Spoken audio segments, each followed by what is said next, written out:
네, 평원님의 댓글. 어떤 종교든 입문하게 되면 구속되는 경향이 있었는데 도공 스님을 통해 인연된 부처님의 가르침, 불교는 시간이 지날수록 더욱 자유로워짐을 확인합니다.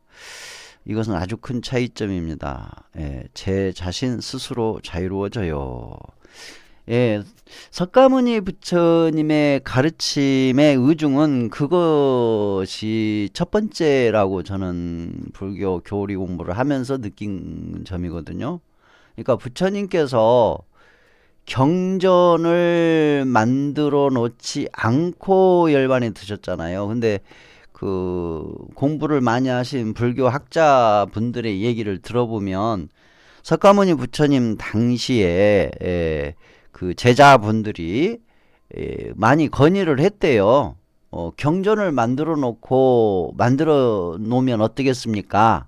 그러니까 베다의 성전이나 우파니샤드의 성전처럼 이 불교의 교리, 불교의 교리를 정해서 그 성전을 정해가지고 그거를 만들어 놓으면 어떻겠습니까? 구체적으로 정해 놓으면 어떻겠습니까?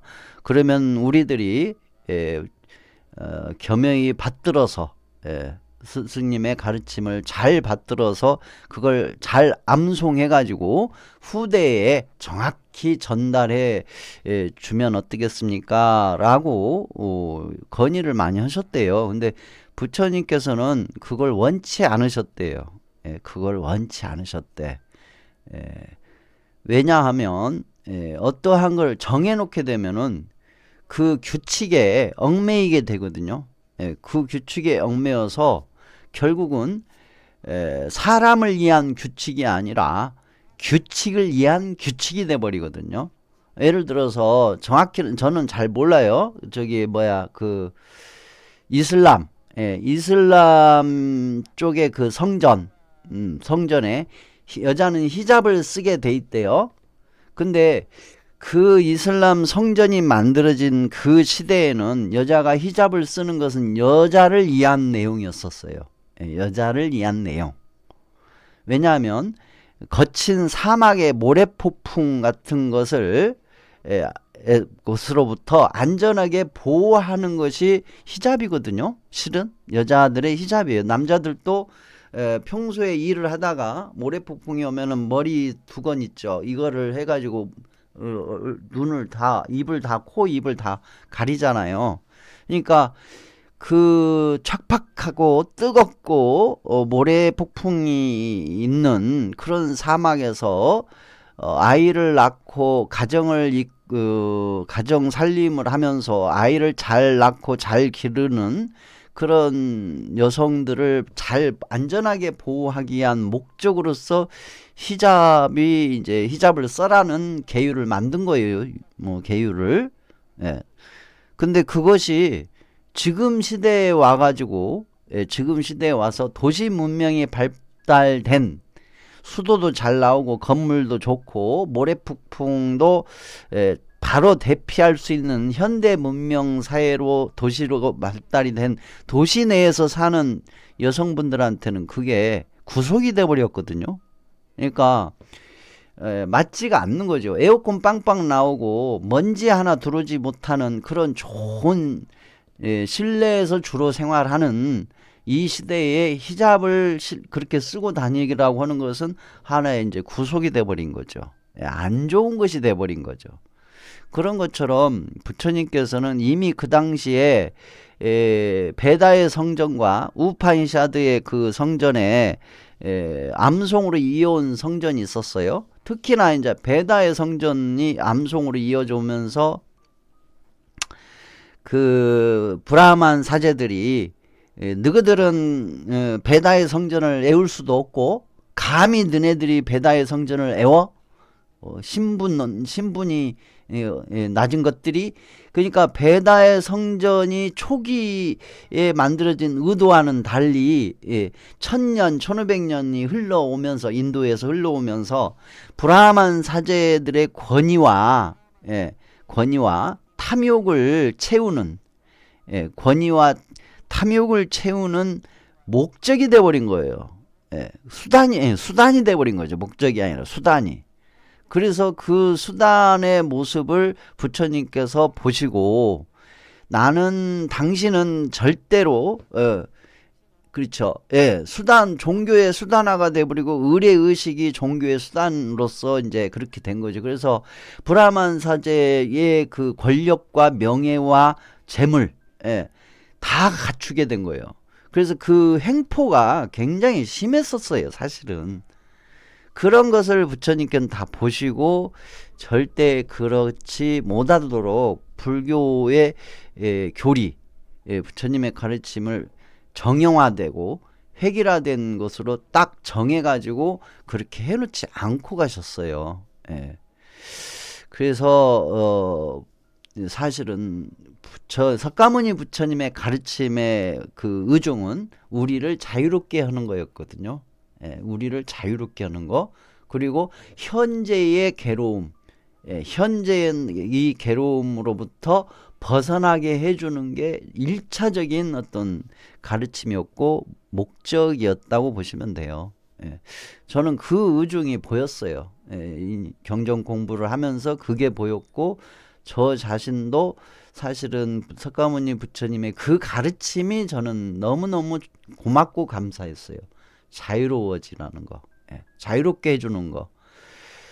그래서 사실은 그전에는 신앙적 불교인이었었어요. 제가 신앙적 불교인, 처음에는 철학적 불교인, 지식적 불교인, 그 다음에 신앙적 불교인, 그러다가 비로소 이제 자유로운 불교인이 될 수가 있었거든요. 그래서 여러분들께 저는 항상 자등명 법등명에 자등명 법등명 하시라는 그것을 여러분들한테 항상 이제 권하죠.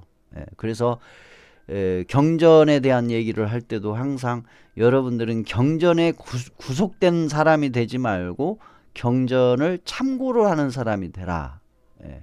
그리고 의례의식, 계율에 구속된 사람이 아니라 계율이 필요 없는 사람이 되라. 또 의례의식에 구속되는 사람이 되지 말고 의례의식의 참뜻을 알고 자유로운 사람이 되라. 하지 말라는 게 아니에요. 외면하라는 내용이 아니에요. 실은 그 내용이 아닙니다. 그러니까 경전 공부도 열심히 하시고 또 계율도 잘 알으셔가지고 그것으로부터 잘 지키는 생활을 하시려고 해야 돼. 근데 부처님 당시에 초기에는요 계율을 제정하지 않으셨었어요.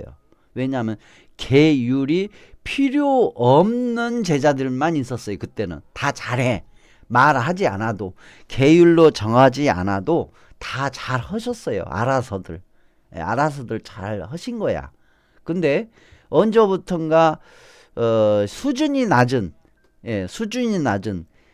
기초가 제대로 안 된 근기가 낮은 사람들이 이제 승가의 일원이 된 거예요. 스님이 된 거야. 그러니까 이제 문제를 일으키게 되는 거죠. 그래서 계율이 하나 둘씩 만들어지는 거거든요. 그러니까 저는 여러분들에게 계율에 구속되지 말라는 것은 여러분들의 생활 자체가 계율이 필요 없는 사람이 되라는 거죠. 그러니까 자유로운 사람이죠. 자유로운 사람.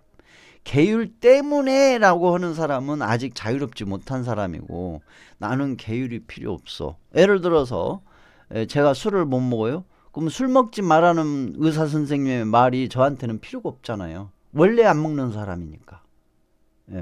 원래 안 먹는 사람이니까 건강을 위해서 술 드시면 안 돼요, 큰일 나요, 얘기를 해요. 그러면 네 알겠습니다 해요. 그리고 원래 나는 그게 술을 안 먹는 사람이니까 그 말이 사실은 필요가 없죠. 또 흡연은 담배 피시면 안 돼요, 그것도 필요가 없어요. 담배를 끊어버렸으니까, 안 피는 사람이 돼버렸으니까 이제는 담배 피지 말라, 술 먹지 말라, 이 모든 것이 저한테는 아무 의미가 없는 것이 돼요. 마찬가지예요. 계율도 내가 그 계율에 해당하는 삶을 살아버리면 계율이 필요 없는 사람이 되죠. 계율로부터 자유로운 사람이 되고. 저는 그 부처님의 가르침은 자유라고 그 의중을 봤어요. 자유. 근데 그 자유가 법등명 자등명이에요. 자등명 법등명이고. 예. 법에 구속돼도 안 돼요. 부처님의 가르침에 구속돼서도 안 되고 또 자기 자신의 스스로 서서 갈 수 있는 지혜의 어떤 참고로서 쓰는 것이죠. 그런 입장에서 여러분들한테 그렇게 이제 권하고 있습니다.